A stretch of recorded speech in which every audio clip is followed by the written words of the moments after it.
Ever feel trapped like you're living someone else's dream? What if you could rewrite your story? Ditch the how to manuals and step into your life's purpose. In this episode of Back to the Heart, we dive deep with best selling author Jennifer Blanchard, a true master of manifesting and self healing. Prepare for a raw, honest conversation about transformation, empowerment, and the power of aligning your vibration to find your purpose. Jennifer's journey from corporate life to manifesting queen is a testament to the power of listening to your inner voice and embracing change. Get ready to unlock your potential and discover how to truly live your dream life. This episode is your guide to self-help that actually works and will show you how to take control of your destiny. Hello, my name is Amanda, and welcome to Back to the Heart, a podcast for self-discovery, healing, and embracing true freedom. My name is Amanda, and I am your host, and I invite you to join me as we embark on a transformative journey back to your heart, where we get to choose love over fear. Hello, and welcome to today's episode of Back to the Heart. Today, I have a beautiful guest, Jennifer Blanchard, who is a best-selling author, manifesting queen, and knower of all things to live your dream life. So welcome, Jennifer. Thank you so much for having me. Yeah. Jennifer has written several books, some nonfiction, which some of you may have heard of, Fuck the How, and talking about manifesting, and also some nonfiction novellas. So it's super exciting to find someone who has found this passion. And Jennifer, let's just kind of get started on how you manifesting, becoming an author as your primary purpose. I love that you were like, okay, fuck this, let's go.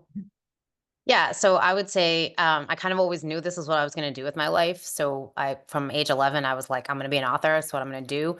I was reading a lot of like Nicholas Sparks and like R.L. Stein and stuff back then. I was in middle school and just knew like, I love this. This is what I can see myself doing. It's like writing stories, writing books. And I never knew that I would do nonfiction really until I went to college and I went for journalism, and I learned a lot about just how to tell a story that's a true story and how to make it interesting to people and things like that. And so I learned a lot about like memoir and things that really allowed me to see that maybe nonfiction could be interesting if you do it in a way that, you know, feels good to you. So I wrote my first nonfiction book in 2010, and I always knew I was going to get to this point where I was going to talk about manifesting, but I feel like I needed to have a journey first where I had stories I could tell and experiences I had gone through to say, okay, this is what I did and how I did it.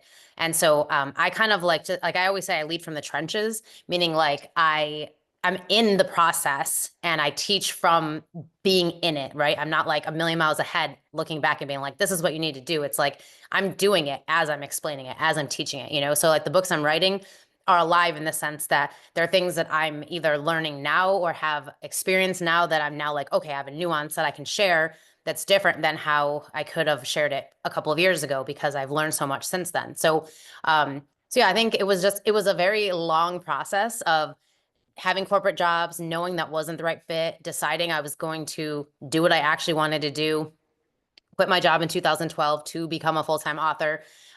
Did that for a little while and then sort of got distracted by shiny object syndrome, right? So all these things, especially the coaching industry, was kind of becoming an industry at that time. And I was helping people write books because that was something that I could do to make some money while I was growing my author business. And that almost started to become the main thing for a while because it was getting overshadowed by like, I was so involved with like my clients and with helping other people that I wasn't taking the time for my own stuff. And so almost a decade into it, I realized, okay, this has to change or I'm never going to do what I actually want to be doing. And so even though it was really hard in the beginning of January 2021, I decided I have to stop everything. I have to just put an end to everything, even temporarily, so that I can focus on what I know I'm meant to be doing, which is writing more books. And not long after I made that decision, I would say probably maybe even a few days after that, the download for Fuck the How came to me. And it was like, oh my God. Like, not only was it was like clarity on the way I had manifested my divorce years prior. So like I hadn't necessarily saw that I had a specific process, but when I got that download, it was so clear to me of like, these are the steps and this is what you do. And this is what I did during that time to manifest my divorce and to then manifest other things from there.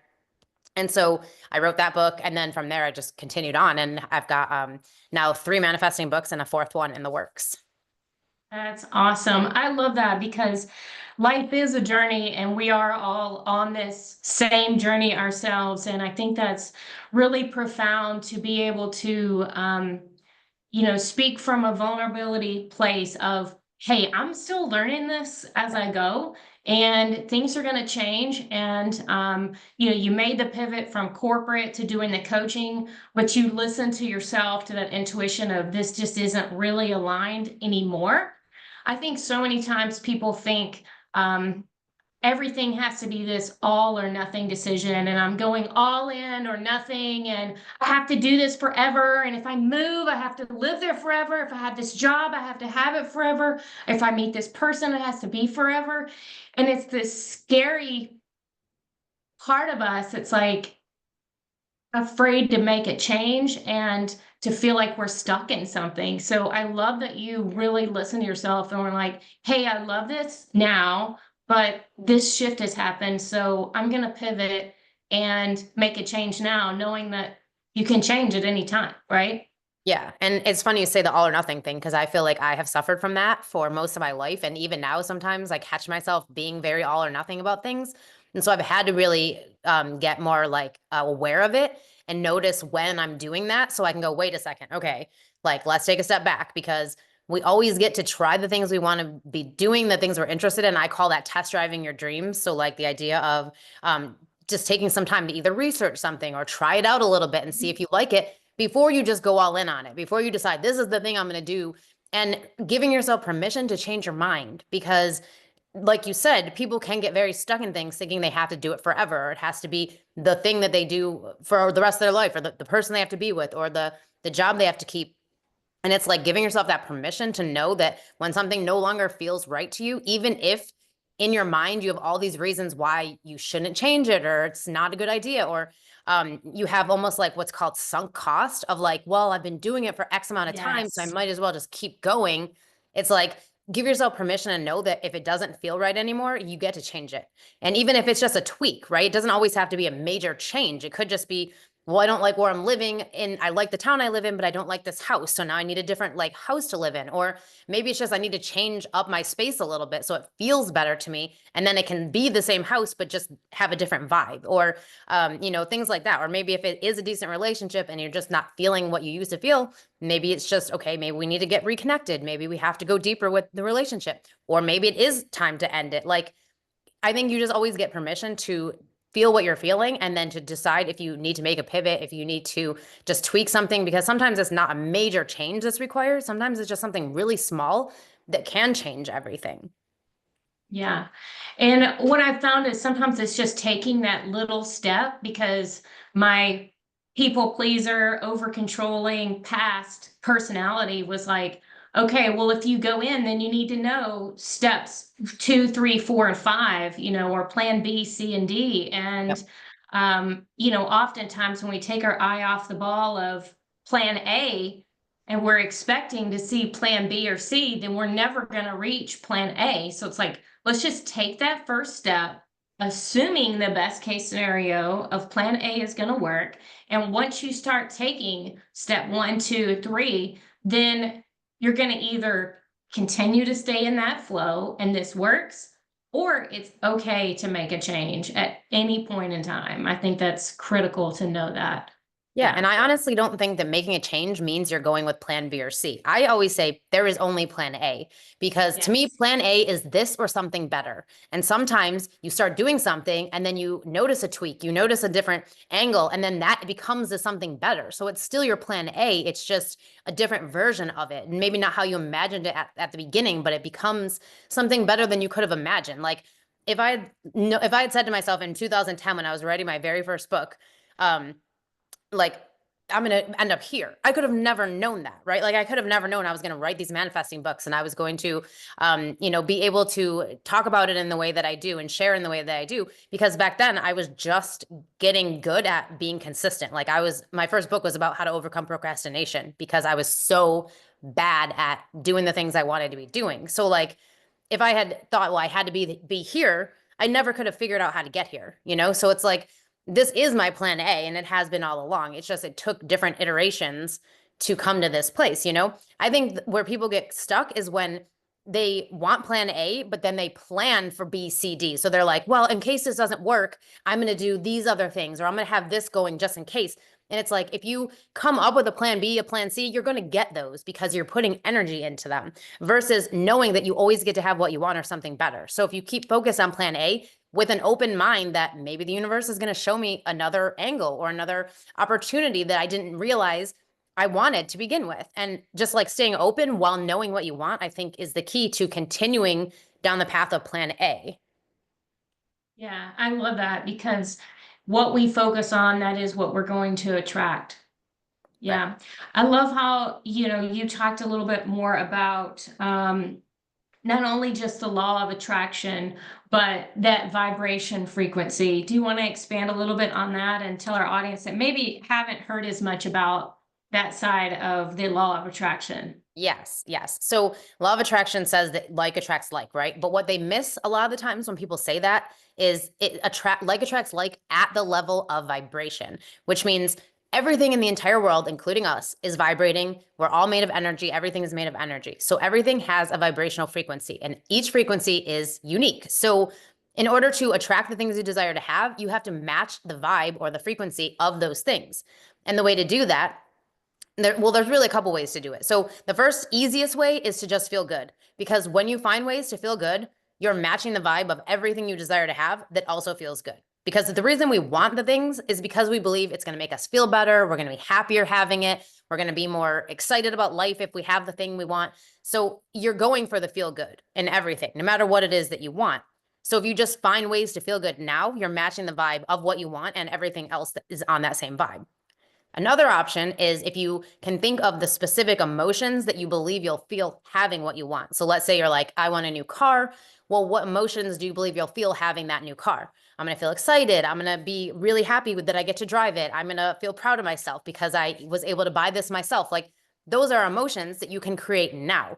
Feeling proud, feeling happy, feeling excited. And if you look for ways to create that right now, even if it's not because you have a new car, but you look at, well, what in my life already makes me feel those emotions? So maybe you get really happy when you spend time with your cat. So it's like spend more time with your cat. When you do that, you're in the vibe and in the emotional state of feeling happy. And so that is matching the vibe of that car that you want, and anything else is also on that same vibe. And so the more you can sort of think about what it is you want to feel emotionally, and then look at where you already feel those, and then give yourself permission to spend more time doing those activities or with those people or in those places, the more you're going to be matching the vibe of what you want. And then you can attract the things that you desire to have.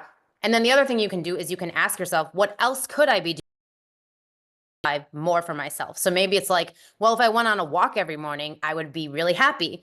So that's something you could add into your life to create and to continue creating more of that feel good state. So I think that's really what it means to match the vibe. It's just the emotions of what are we feeling? Because I think most of the time we're operating on autopilot. We're not really thinking about how am I feeling today? What do I want to feel today? We're kind of letting our day create reactive emotions in us. And so if we can first decide this is how I want to feel, and these are the things I'm going to do to feel that emotion, then even if things in life happen that we are reactive to, we've at least taken that time to cultivate the emotional state we desire to have.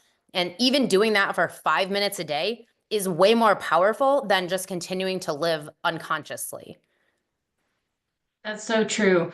I've found that I use the feel good list a lot whenever I'm feeling triggered, and if I am just going through those motions, and I'm like, okay, I realize, which is the key point, right, of realizing that this isn't where I want to be. It's like once you get to the place of like you see that there's another option, then whenever those moments happen, you may not realize sometimes in that moment if you're being triggered of like this really sucks, whether it's some connection or interaction with another person, or with a job, or just within your physical well-being.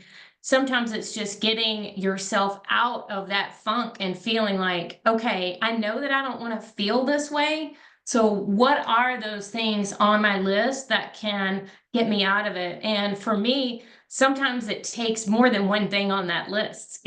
Sometimes I'm going down to like number 3 or 4. And for me, it's, getting outside. I think getting outside in the sunshine is critical. We've all been scared to get out in the sun, and the sun re-energizes and connects us. And grounding, and hug a tree, get your Yeah. body moving, go Yep. walking. If I can, take my dog walking. So now it's like all of these feel good things of being outside, getting the sun, moving my body, spending time with my dog, getting fresh air, like all of these feel good things. And sometimes it takes more than one, Yeah. maybe it's 5, to transmute that energy of like, I don't want to be in this space. I know that there's another space to get into.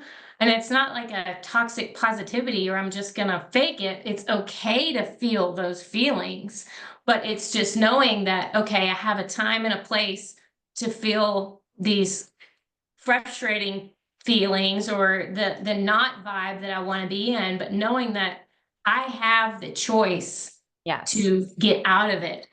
Exactly. That's the key, what you just said. You have a choice, because it is a choice at the end of the day to have something bad happen and then just let it ruin your entire day, versus letting something bad happen, dealing with it for a little while, and then changing how you want to feel, because knowing that you don't have to say. So one of these quotes, I actually, I think it was Women's Health magazine. It's from a long time ago, but it said, "Shit happens, but that doesn't mean you have to stand in it." Meaning you can change it if you choose to. You don't have to let it ruin every day, every week of your life. Like, you can say, okay, something bad happened, or something I didn't like, or whatever.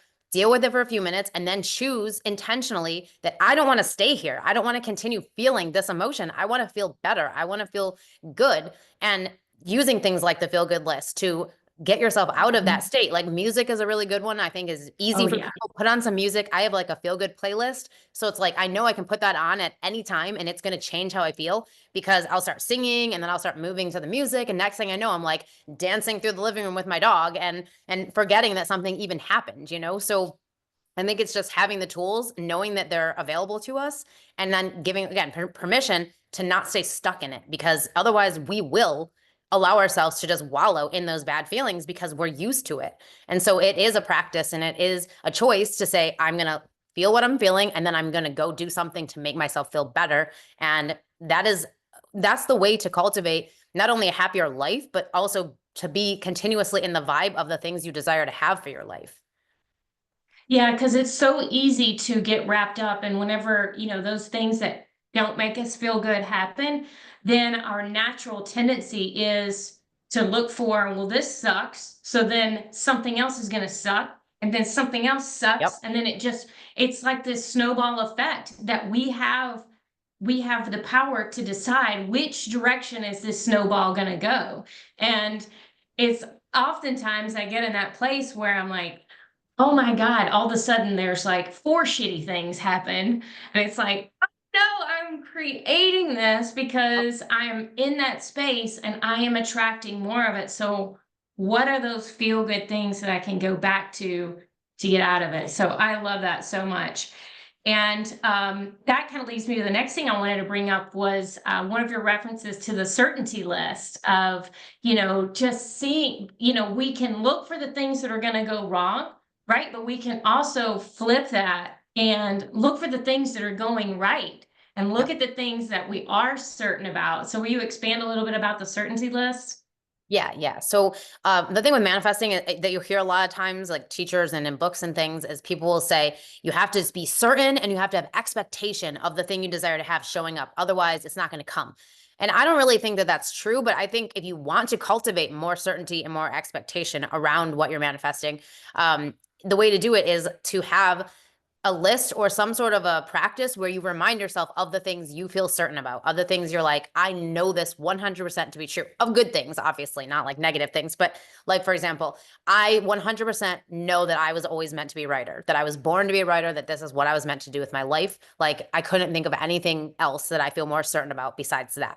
I know that I have the absolute best dog for me. Like there's not another dog personality that could have ever come into my life that would have been better for me than this dog that I have. Like I feel 100% certain about that. You know, I feel certain that I am a super creative person with tons of great ideas, and I can come up with new ideas at the drop of a hat. Like I'm so good at that, and I feel so certain in that that like I would never question it. You know what I mean? So it's like when you can steep yourself in the things you do feel the certainty about, you're creating the emotional state of certainty. And in doing that, even if it's not certainty about the thing you're manifesting, you're in the emotional state of certainty. And so that feeling is just going to expand out, and you'll be able to transfer it to other things that you feel less certain about.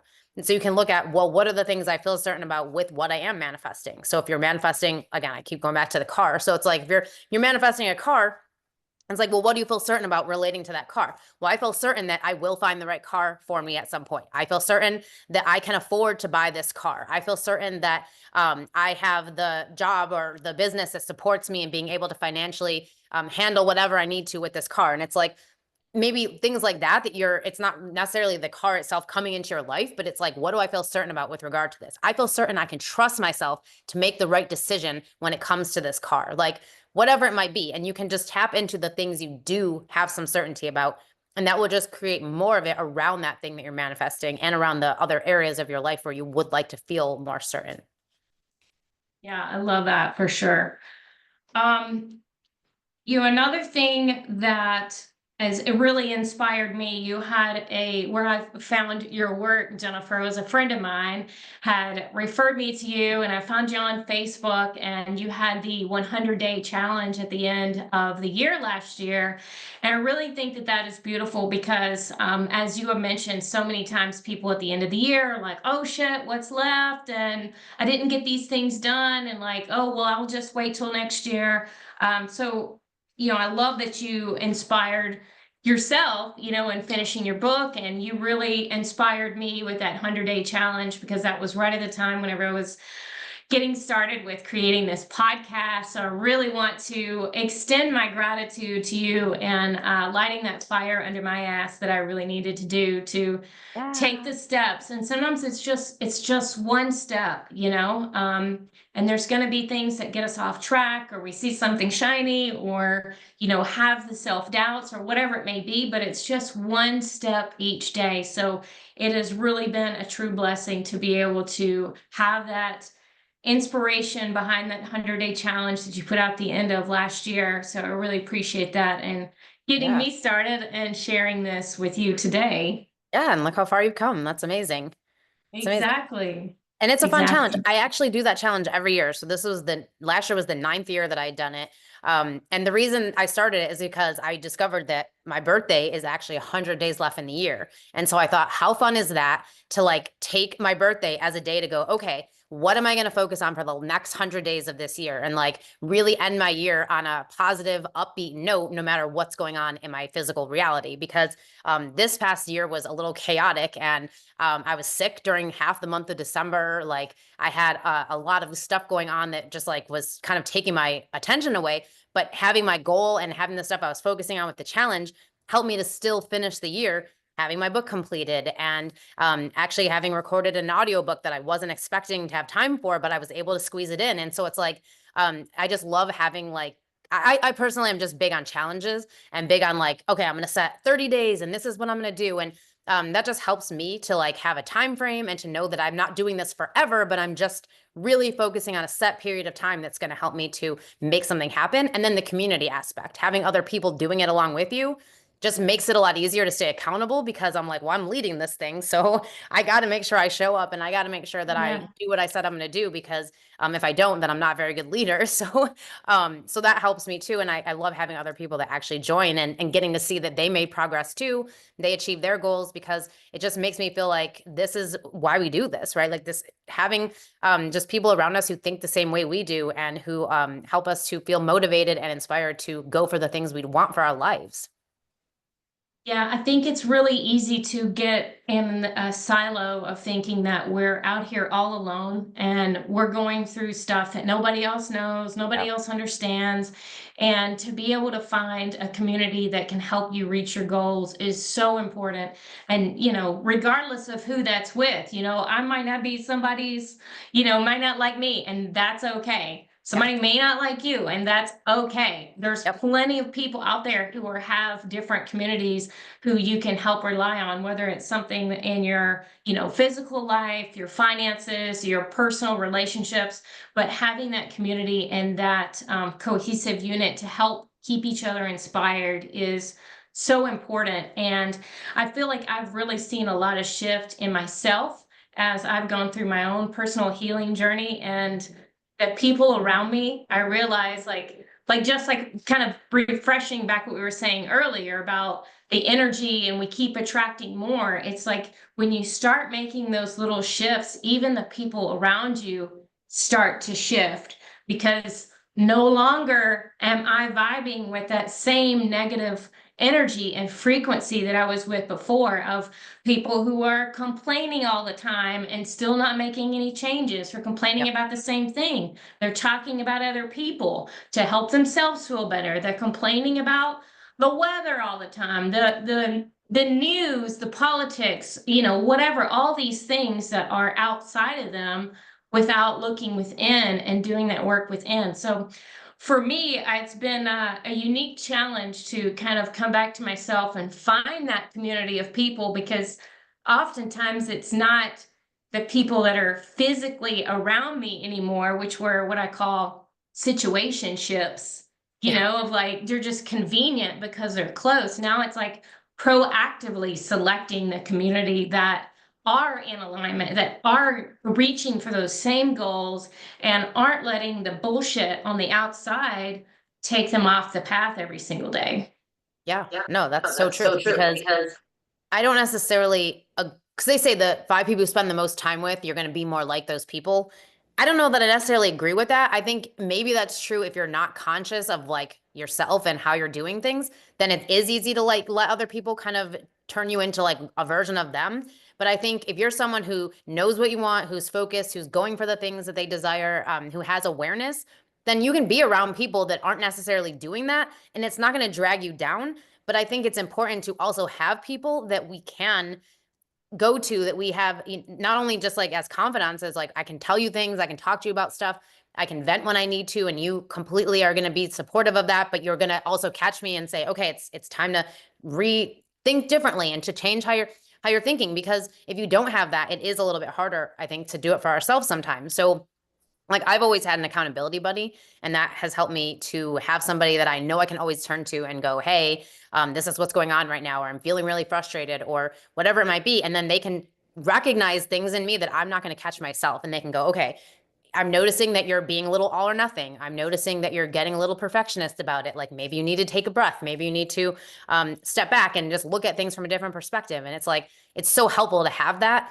because it is hard to do for ourselves. And I think it's about not having to cut people off, because I think like for a lot of people, our families, maybe the people we've been friends with physically in our realities are not necessarily the same type of people that we are. And maybe we've grown and changed a lot.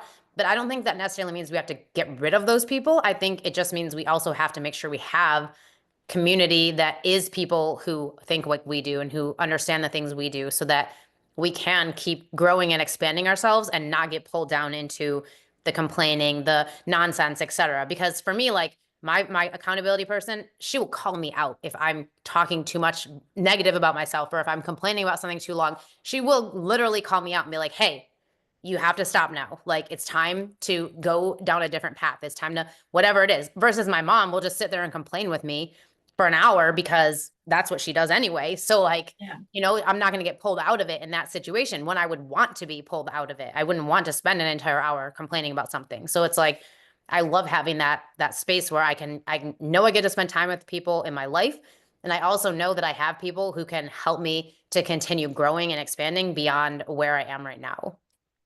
Yeah, I love that, because it's like for me, I feel like I'm still in this healing part, right? That my perimeter is still a little weak. So I have to like kind of limit myself of how much of that energy I'm able to release around others. But the Yep. ultimate goal is to be so confident within myself to be able to shine my light bright enough that, even if somebody else is in that state of negativity and draining, that stuff just flows through me Yep. or bounces off of me and no longer is absorbed into me and pulls me down, so that I'm able to be myself and see changes and improvements possibly in the people around me, instead of me being the negative effect of whatever's going on with them.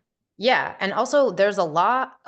What is the name of it? Perpetual transmutation of energy. Basically means whoever has the highest vibe in the situation is going to raise everybody to that. So if everybody in the space is negative, low vibe, whoever has the highest one of all of that is going to be the energy that kind of creates everything else. So if you are working on yourself and you are in a really good mind space and you feel confident and you can go into these situations, people's energy will transmute based on you anyway. So like in that situation, they'll complain a little less. They'll be a little happier. They'll have more positive things to say simply because you're there and your energy is transmuting theirs. Versus if they are in a space where they're not around anybody like that, they will get more sucked into that negative spiral because of the fact that there isn't anybody with a higher energy to pull them up from it. So yeah, keep doing what you're doing. Like, keep building that confidence and knowing that, like, you get to shine your light. You get to be a positive vibe in the world, and that you always bring that with you everywhere you go, and that it will change people just by you being you. Yeah, I love that for sure. Um, and I think that, kind of transitioning a little bit, so much of us as humans, especially as women, we have gotten into this world of feeling like we've got to do all of these things all the time, versus, that's kind of on the masculine side, and then the feminine is more of just being, Yeah. but being able to know and decipher the differences in between, and recognizing those inspired nudges that you mentioned. So would you expand a little bit about those, of like listening but not feeling like there's something that has to be done or whatever? I Yeah. think you get like So two different action types, right?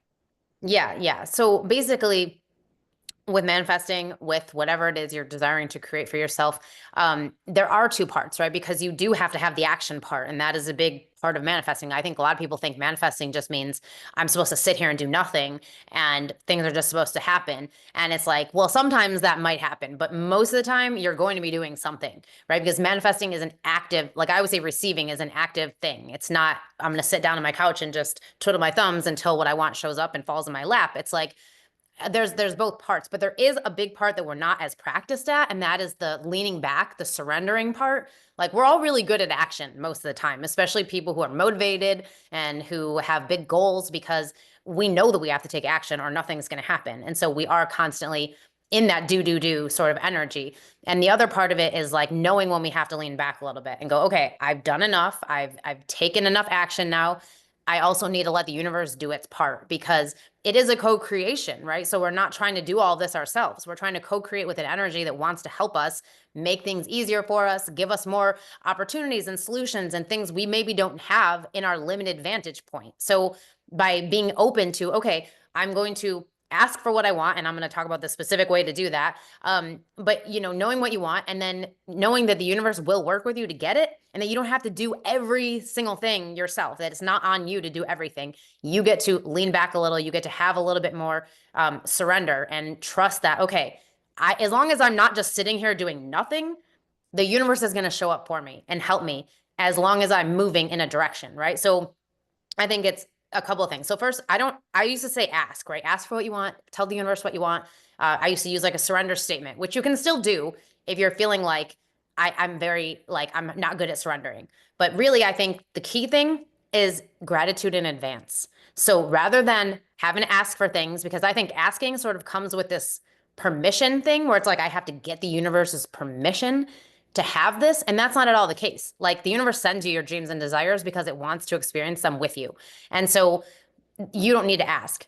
Be grateful in advance as if it's already happened. So thank you, universe, for helping me to find the next client in my business. Thank you for helping me to find the next guest for my podcast. Like, thank you for leading me to the most amazing person who's going to have great things to share with my audience. And just trusting that you're going to do your part, which is what you know to do. So what you know to do as a podcast person who needs to interview people. Well, you're going to make connections and you're going to read books and you're going to check people out who you think would be interesting to connect with and to ask questions with. And as you do that, the universe is going to send you these little nudges of like, a book drops in your lap. So you're like walking through a bookstore and a book just happens to like stand out to you. And you're like, oh, that's interesting. And then you look at it and you're like reading about it and going, oh, I should interview this person. And then you reach out to them and it's like, and they get back to you and they're like, I was literally thinking about doing more podcast interviews. And then you just emailed me. Like, how crazy is that? And it's because the universe led that to you because you were in process of it. You were doing what you knew to do, trusting that something would show up for you, right? The how would show up for you if you did what you know to do, which is so important. And so I think it's kind of just like a delicate dance, I guess, of like, I'm not going to do nothing. I'm not going to sit around thinking that it's just going to work for me. I'm going to do what I know to do. And then as I feel inspired to do something, as I feel a nudge to do something, I'm going to trust that nudge. I'm going to act on it. I'm going to make that phone call. I'm going to email that person and ask the question. I'm going to whatever it might be for you, knowing that that's the universe trying to lead you to the how of getting what you wanted, which is a successful podcast or finding your next guest or whatever it might be. And so we have to do both of those things. And I think, like I said, we're all good at action. So I think the bigger thing is, are you leaning back? Are you giving the universe permission and space to help you? And when it does try to help you, when it sends you ideas or nudges, are you just like logically thinking through those things a million times? Or are you just trusting that, oh, that feels really good, I'm going to go do that. And I'm going to go take that action, or I'm going to go ask that question or email that person, not trying to make it a logical thing. Well, is that really the right thing? And they have a huge audience, so maybe I shouldn't talk to them right now because I'm just getting started. And why would they want me to interview them? And like, it's like putting all that logical stuff aside and just trusting you felt called to email that person and ask them to be on your podcast for a reason, and just trust that feeling and go. And even if it doesn't work out, like, it's building that confidence that like you can trust the way you feel and the nudges that you get, and knowing that they're going to lead you to the ultimate outcome at some point. Yeah, I mean, and I can definitely relate. Even whenever I asked you to be on this podcast, it's like, wow, I've been watching Jennifer, and she's like got all these books, and she's doing all these things, and why would she want to be on? I'm just getting started. But it's like when people have the genuine passion, what they want to do, and they want to share the information, then why not? I Yeah, mean, if you said no, you said no, right? That's okay. exactly. Exactly. But it's like not asking and not even trying is just holding yourself back. Like Yeah. it's like listening to that little inspired nudge, right? And just say, fuck it, I'm gonna go with it, right? And not letting all of the normal self-doubts come in of why this and why that. It's just, let's go with it. Yeah, Yeah. exactly. And I think what most people do is they talk themselves out of things. They go, oh, well, I'm not big enough yet, or I don't have enough of a following, or why would they want to talk to me? And it's like, same thing. I used to do a podcast, and there was a book that I'd found, this woman, Penny Pierce, and she had this amazing book called Frequency, which is all about like your energy and how you get on the frequency of the things you want. And I was same thing. I was like, why would she want to be on my podcast? But I was just like, I'm just going to ask her, because why not? And she was like, I would love to. And she gave me an amazing interview that I still refer back to all the time, because I'm like, she was so insightful and like had so much good stuff to say. And it's like, you don't know where someone is at in their life, in their business, in their what they're going for. And so you don't know that like you asking them might be exactly the thing that they were looking for right now. Like I've been saying for a while, I want to get out there more. I want to be on more podcasts. So when you asked me, it was like, of course, I don't care how big your podcast is. Like, I want to say yes, because I think you're interesting. I think you have good things that you're doing. And I think that this could be helpful, even if only a handful of people see it at first. It's like, it's worth it to just have the conversation. And it's like, this has been such a good conversation that I can't wait to share with people, And so it's like, there's so much that we can get out of things if we just trust the way they feel. It's like, don't follow a nudge if it feels bad. If you're like, oh God, I would never want to do that. Like, don't do that. But if you feel like, man, that would be so exciting, how cool would it be? It's like, those are the things we have to trust a little more, and not try to come up with a logical reason why we shouldn't do it, because we will action and do it as quick as you can, because the longer you wait, the more you're going to come up with logical reasons why you shouldn't do it, and you're going to rationalize it, and, well, I don't know, and like, just do it. And then you'll feel more excited, because you'll be like, well, I did the thing. And even if I got a no, I'm proud of myself for doing what I felt called to do and for saying the thing I felt called to say. And then next time the nudge comes, you're going to trust it more and you're going to take action faster. And then it's actually going to work out. And it's like, it's a practice, right? We have to get better at not only hearing and being receptive to those nudges, but then trusting ourselves to take the action when we feel called to, and knowing that like it's going to get us where we want to go, even if logically we can't see where it's leading right now, you know? Yeah, I think so many times I have forgotten how to listen to that nudge and listen to that inner knowing, that intuition. And, I think a lot of it is, having heard people tell me things or hear words that people say over my entire life, that they say the words, but the actions don't match. Yep. Right? Or I may say that I'm going to do something, but then my actions don't match. So it's like these little bitty nuggets that we can add into building up that trust muscle within ourselves and listening to that and just going with that gut instinct. And especially as women, we have this inner knowing and intuition that unfortunately we've kind of gone away from knowing how to find and listen.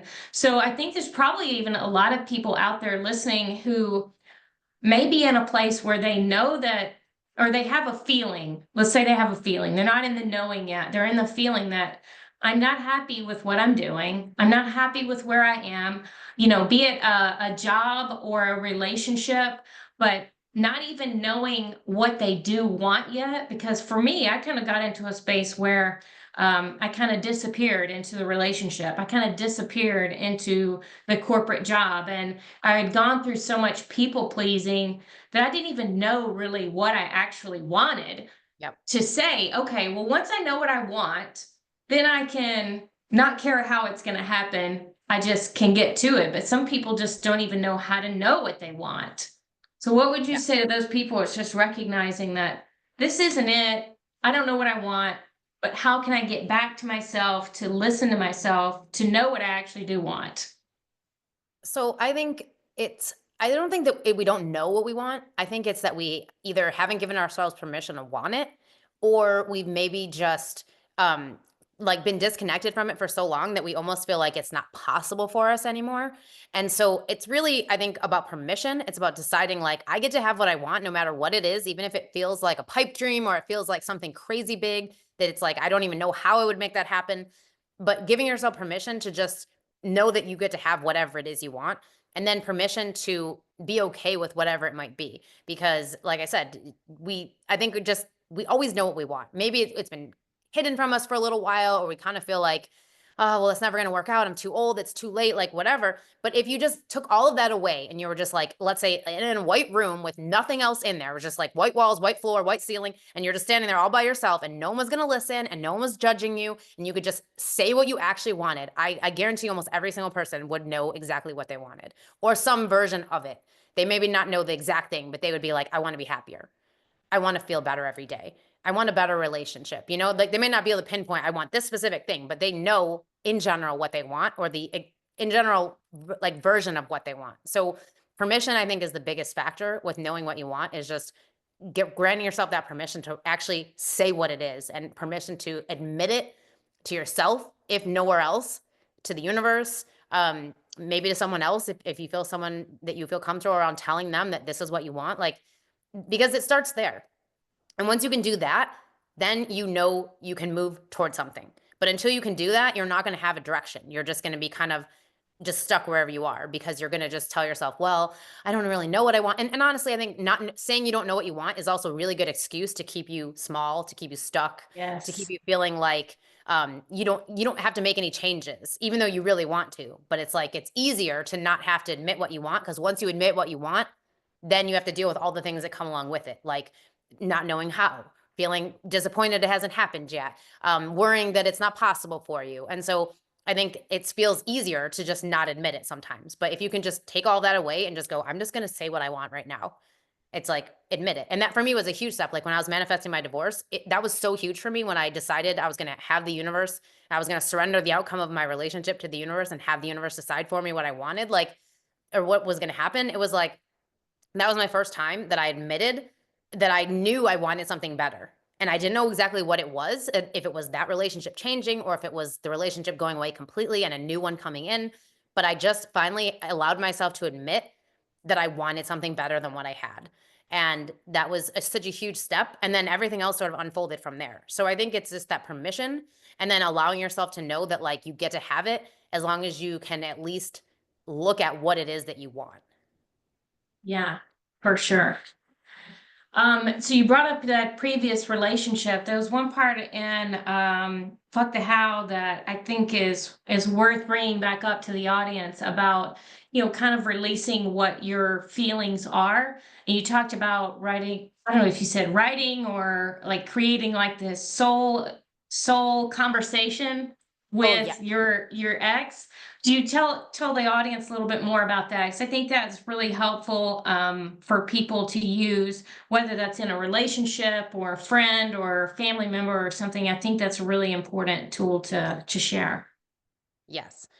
So the thing with that was there were so many things I felt that I needed to say to my husband at the time, ex now.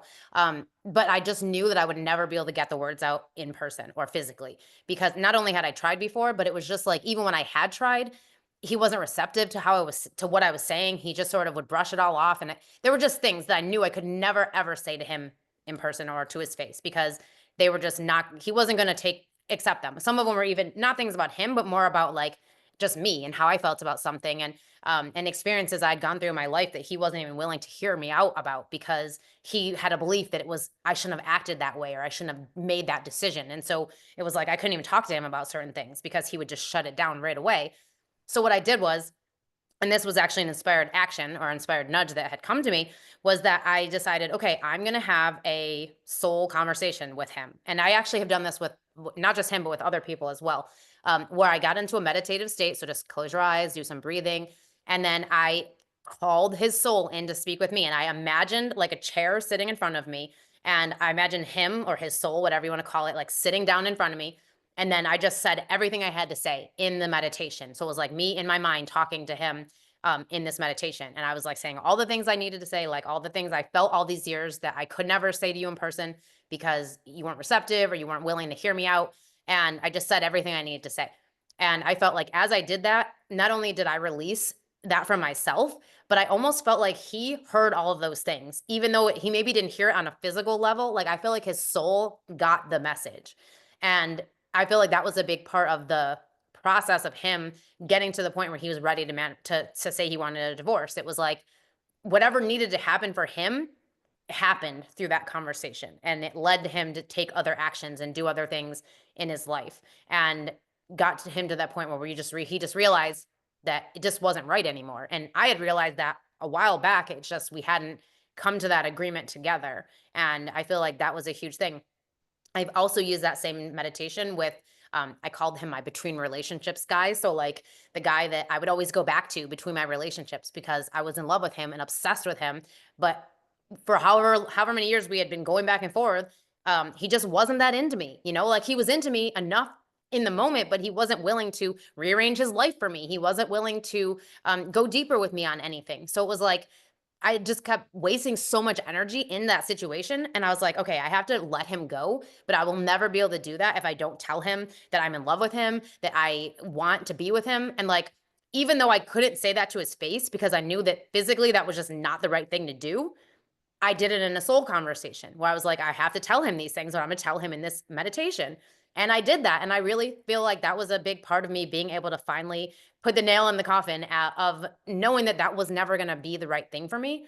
But like until I could say those words to him, even in that type of meditation, I know I couldn't have walked away from the situation because I would have kept feeling like, but I'm in love with him. And how can I walk away knowing that I never told him that? And it's like, I told his soul that. And if he truly loved me and truly wanted to be with me, his soul got the message. It would have come in the physical reality and it would have made something happen, but it didn't. And that's how I know it wasn't right. And it was the right thing for me to let him go, but it was the right thing to also not say that stuff to his face. Because I think people do that sometimes. They think like, "Oh, I'm just going to go tell this person I'm in love with them." And like but sometimes that's not the right thing to do, because it's like if I had done that, I feel like it would have made a disaster of the situation and we wouldn't be friends today because I would have resented him. I would have hated him. He would have felt awkward around me But because I didn't do that, I did it in a soul conversation. I felt like I could release what I needed to release without destroying our physical relationship that we have, and we can still be friends, and we can still go like support each other in our lives without having to be involved in a romantic way. Yeah, I think that's so important because there are going to be these relationships that come throughout our lives, and maybe with family too, or when coworkers or things where it may not be to anyone's advantage to say these things out loud. I know Yeah. I've had some thoughts that swirl around in my mind about my relationship with my family, and with previous friends or whatever, and it's like, well, I could say all of those things, but if I know that it's not actually going to, I'm not saying it with an intention of a specific response for them to give me. And I think that my words would hurt them Yep. or make the situation worse for them. But I need to let it go. Yep. I need to cut that cord.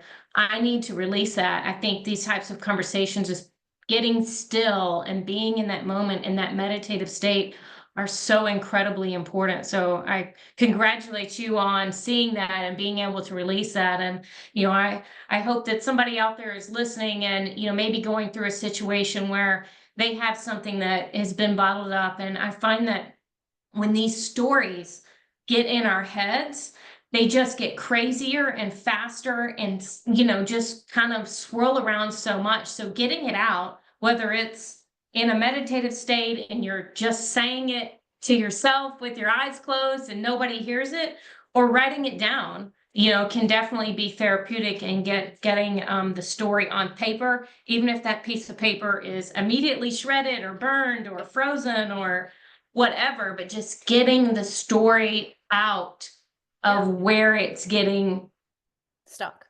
stuck.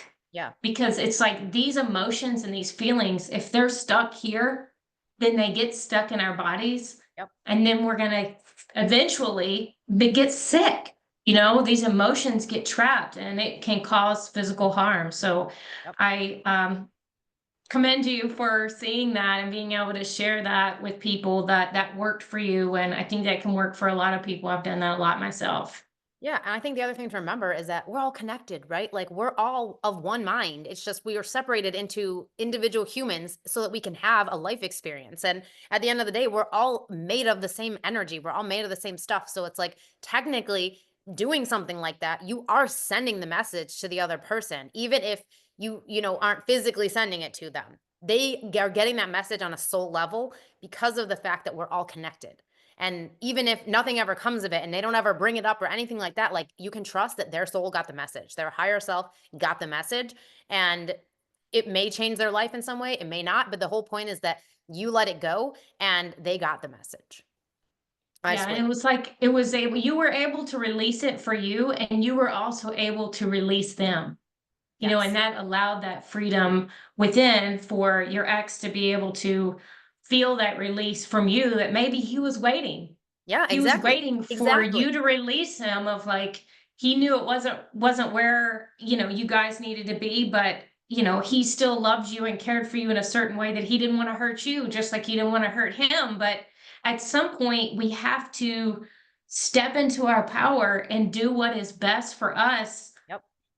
even if we assume that it's going to hurt someone else, us assuming that we know what someone else's feelings or what someone else's desires And we are, don't. only hurting ourselves. Yeah, because you don't really know. Like I had all these stories made up of what I thought was gonna happen if I told him I wanted to break up and whatever. And so it was like it felt safer to not do any of those things. But I did those things in my meditation. And it's like you said, maybe it was he was waiting for me to say those things. Maybe he was waiting to hear those things.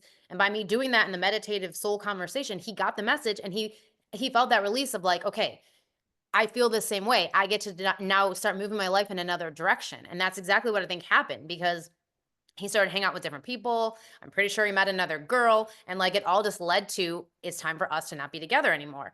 And I just don't think any of that would have happened if I didn't finally make the decision to go, I'm going to let all this stuff out.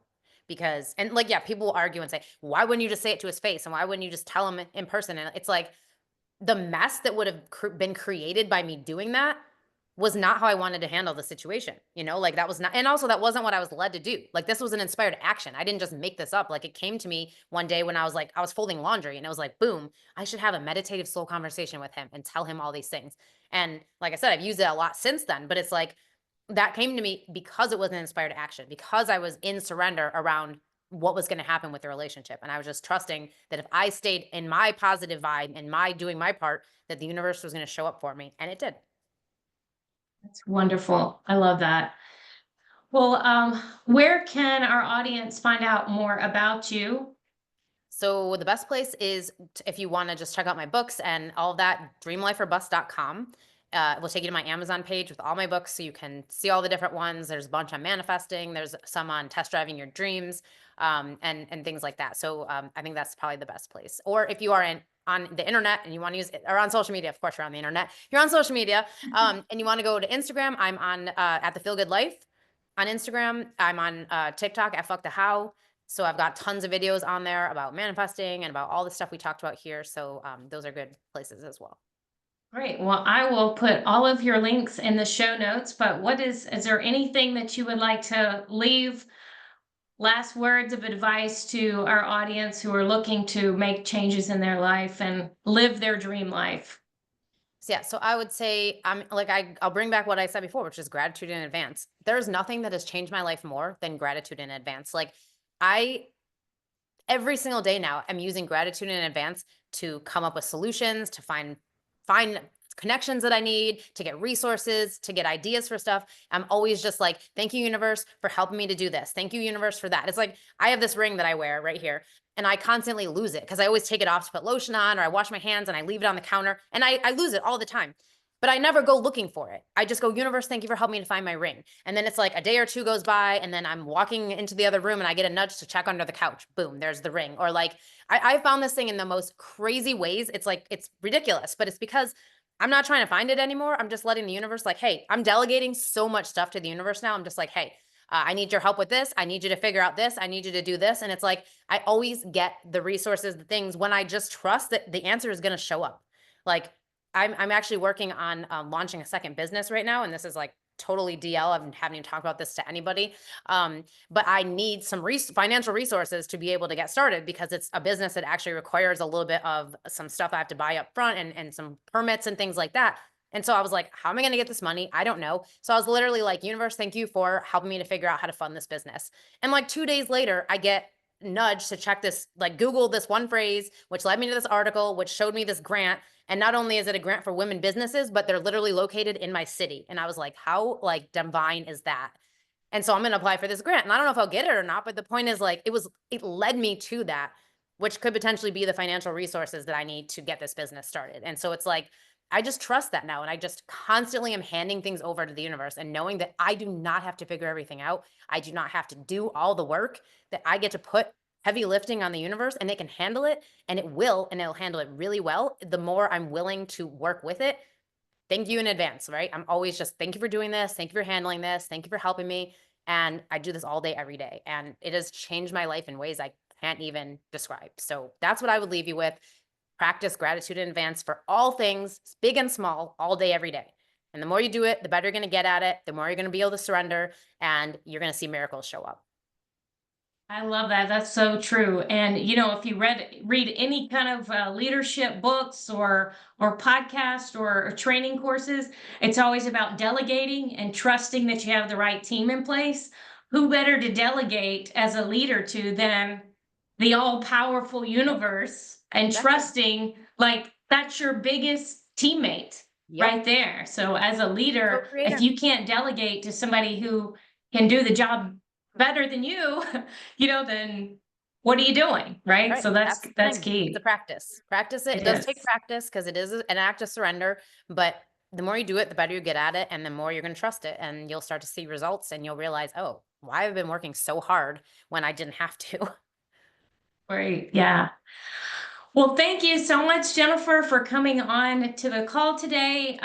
Everybody out there, please go and take a look at Jennifer's website and check out her books. They're absolutely amazing. They've been a big part of my life, and I want you to share them with your friends and for yourself, and whenever you're trying to manifest what you really want and living your dream life. It may not be as difficult as one had once thought. Yep. So thank you very much. Absolutely. Thank you for listening to today's episode of Back to the Heart. If you are ready to awaken to a life filled with joy and purpose, subscribe now to Back to the Heart on Apple Podcasts, Spotify, or wherever you listen. And remember, we are all one. So let's do this together and rediscover the essence of what inspires us all. Back to the Heart.